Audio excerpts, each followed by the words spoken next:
ഇത് ഗാർലിക് ചൈനയുടെ ആണ്. കാണാൻ നല്ല രസമുണ്ട്, നല്ല വൃത്തിയുണ്ട്. ഇതും ഗാർലിക് ഇന്ത്യയുടെ ആണ്. കാണാൻ വലിയ വൃത്തിയൊന്നുമില്ല, പക്ഷേ നല്ല ടേസ്റ്റായിരിക്കും. ചൈനയുടെ 2 ഇടുന്നിടത്ത് ഇത് ജസ്റ്റ് പൊട്ടിട്ടാണ്. അതുപോലെ തന്നെ ഇത് ജിഞ്ചർ ചൈനയുടെ ആണ്. കാണാൻ നല്ല വലുപ്പമുണ്ട്, വൃത്തിയുണ്ട്, എല്ലാം അടിപൊളിയാണ്. പക്ഷേ ഇത് ഇന്ത്യയുടെ ജിഞ്ചർ കാണാൻ വലിയ വൃത്തിയൊന്നുമില്ല, പക്ഷേ നല്ല ഫ്ലേവറായിരിക്കും. അത് 4 ഇടുന്നിടത്ത് ഇത് ജസ്റ്റ് ചെറിയൊരു പീസ്. ഇത് വലിയ ഉള്ളി US-ൻ്റെ അമേരിക്കയുടെ ആണ്.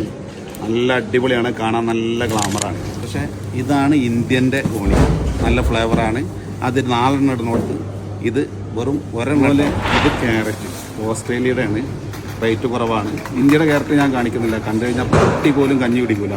കുറച്ച് വില കൂടുതലാണ്, നല്ല ഫ്ലേവറാണ്, നല്ല ഗുണമുള്ളത്. അതാണല്ലേ ഇന്ത്യൻ ബനാന, ഇന്തോനേഷ്യ ബനാന. കാണാൻ വലിയ രസമൊന്നുമില്ല ഇന്ത്യൻ ബനാന, പക്ഷേ നല്ല ക്വാളിറ്റിയാണ്, നല്ല പ്രൈസ്. അതുപോലെയാണ് എല്ലാ ഫ്രൂട്ട്സും വെജിറ്റബിൾസും. ഇന്ത്യയിൽ നിന്ന് വരുന്ന സാധനത്തിന് കാണാൻ വലിയ ഗ്ലാമറൊന്നും ഉണ്ടാവില്ല, പക്ഷെ നല്ല അത്യാവശ്യം നല്ല വില ഉണ്ടാവും, നല്ല ക്വാളിറ്റി ആയിരിക്കും. നല്ല ഞാനീ പറഞ്ഞു വരുന്നത് ഏകദേശം ഇതുപോലെയൊക്കെ തന്നെയാണ് ഇന്ത്യയിലും വിദേശത്തും പഠിക്കുന്ന നമ്മുടെ കുട്ടികളൊക്കെ അവസ്ഥ.